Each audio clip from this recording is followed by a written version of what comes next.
Hello, hello. Welcome back to the weekly Monday Motivation Podcast, No More Excuses. I am your host, Sandi Ballard, the super badass business coach. And thank you for being here and for listening and sharing the podcast with others and for connecting with me on social media. And if you have not yet, you're new here perhaps, check out my website, badassbusiness.coach. There's a lot of great stuff on there, some free downloads, worksheets. All my podcasts are housed on there, blog, and all the information about any upcoming workshops, webinars, courses, all that good stuff. So take a look at it. And we're welcome to February, right? That's 1 month down, and it was always goes by so fast. That first month of the new year. And if you're like many others out there, you're just now getting around to setting your goals, or really digging in and getting started. And shame on you, because you're clearly not people who listen to my podcasts all the time, because I'm always on your ass about setting the goals and checking your progress. But I understand, and I recently found out more people have seasonal depression than I thought, and a lot of people have it. And a friend of mine, and this is how I found out, a friend of mine, Jill, she's amazing. She went through my Finish the Year Stronger course. It was the online course.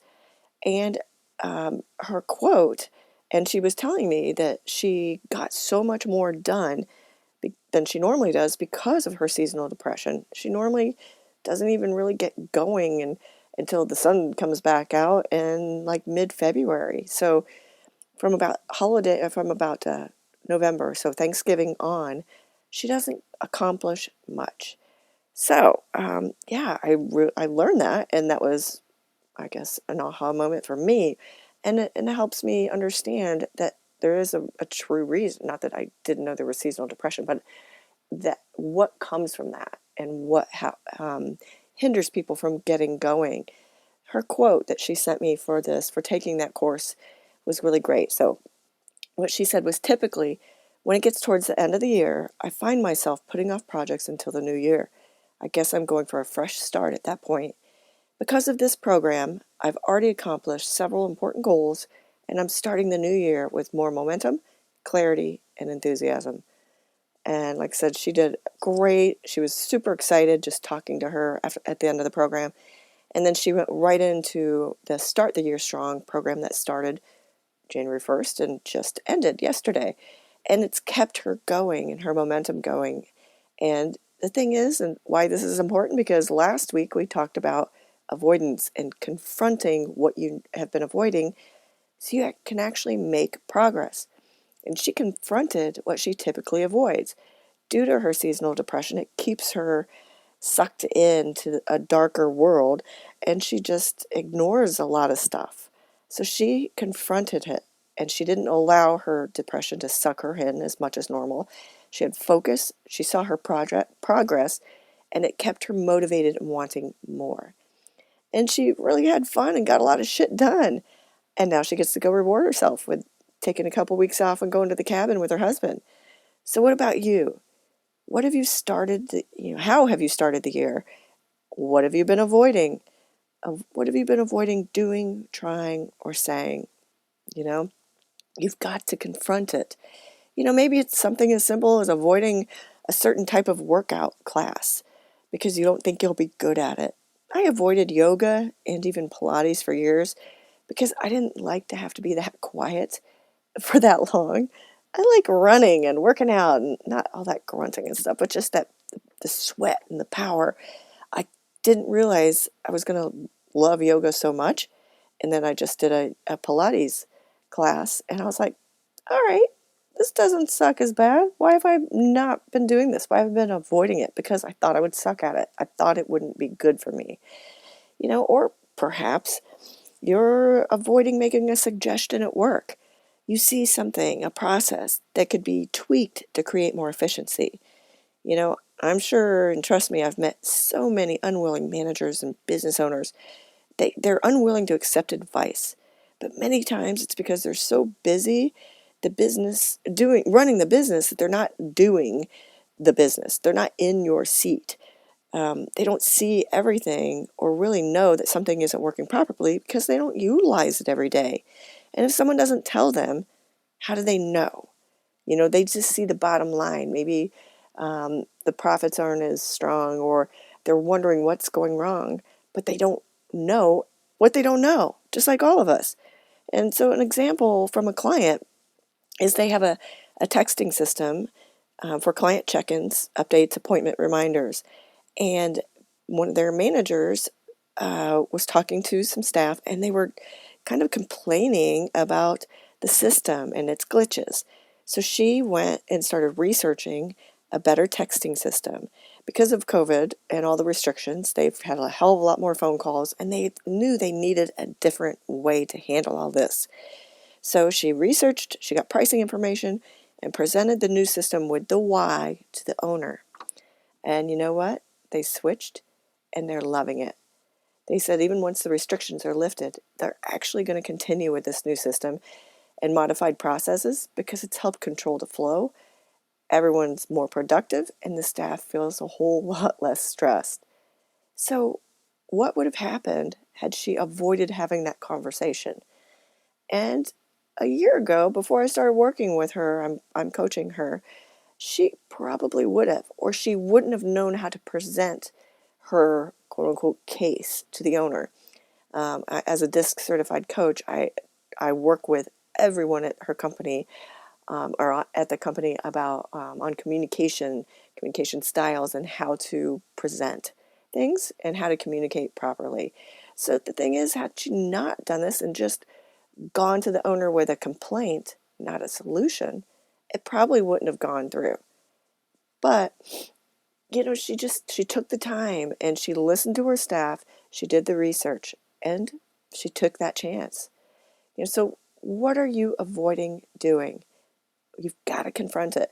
Are you avoiding starting a business because you don't know how, or you don't think you have the money, or you just don't know where to start? Perhaps you think a coach like me will be too expensive, and maybe you're afraid to fail. We're all afraid to fail. What if, right? Yeah, what if? In last week's podcast and week of social media posts and questions, I even shared an article that gave you tips on how to stop avoiding. I wanted you to get thinking. Create a list of shit you've been avoiding so you can start taking steps. Tiny little ones. Guys, you too. The shit I discuss isn't just for women. So, women, if you're listening and you have a man that avoids shit and needs to confront stuff, pass this podcast along to him, right? So men, you may statistically be higher risk takers, but that doesn't mean you don't avoid tough conversations or taking chances at something because you think you might fail or look stupid. So yeah, if you've avoided making that list last week, do it now. What have you been avoiding and why? The why really tells everything about everything, doesn't it? Why do you do what you do? Why do you not do something? And then the next question is how? How can you take that step? How can you mention a potential issue or improvement to your boss? How can you start that podcast? Start the business? How can you quit a job? The easiest way to get to the how is by working through all the what ifs. Because if your mind is full of negative thoughts and what if this doesn't work? What if no one signs up? What if no one buys anything or hires me or likes the menu or likes my style, how I talk, on and on, right? You've all heard this before. What if it does work? What if people do hire you, like you, come to hear you speak? What if they buy your books? What if they love your style, love the new menu, the products you sell, the services you offer? What if they refer you to others?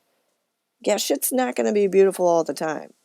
And trust me, I've shared in these podcasts when I thought I had a small group, like 9 people attending a workshop, and 1 showed up. I've also had the opposite when I thought I was speaking to a couple hundred people, and I walked in the room and it was over 450 people, standing room only. They were standing along the walls. What if? What if you're wildly fucking successful? Wake up, be badass, repeat. I mean, all any of us can do is our best. But the question is, are you doing your best? How are you doing your best? How do you know? Oh, you know. We all know if we're slacking off or screwing off, right? And the thing is it doesn't mean that when you're doing your best, you're not going to make mistakes. You know, if you're doing your best, you won't have time to worry about failure. Yes, you're going to have shitty days because shit goes sideways. But how do you handle it, react to it? Yes, it's okay to sometimes say fuck it and go back to bed. Reset your mind and attitude. But remember, only you can make you feel bad. What if? What if everyone, all of you who are listening to this podcast, hired me? Oh my God, I'd love it. What if every one of you who is listening now takes that step forward? Just takes a step. Oh my God, I'd love to receive 5,000 emails, messages, calls, texts telling me how you took that step and what the result was. What if, right? So this week, I want to know your what ifs. I want to know the what ifs that you worry about and that are keeping you from taking that step. So what if no one buys my product or service? And why do you think that way? And then I want you to spin it and spin those what ifs into what if, I sell out in the first week or first day of my product once it goes on sale? What if, I want to know the what ifs that make you smile and feel amazingly badass, all right? Email me, Sandi@sandiballard.com, Sandi with an I, remember that. Go on my website, badassbusiness.coach. Download your free what if worksheet to help you work through the negative what ifs, the good what ifs, and the how. All right, I'm looking forward to hearing your what ifs and how you are going to kick ass this year and do amazingly badass shit. Because my job is to help you realize your badassness so you can do more, be more, and achieve more. Have a great week. Cheers.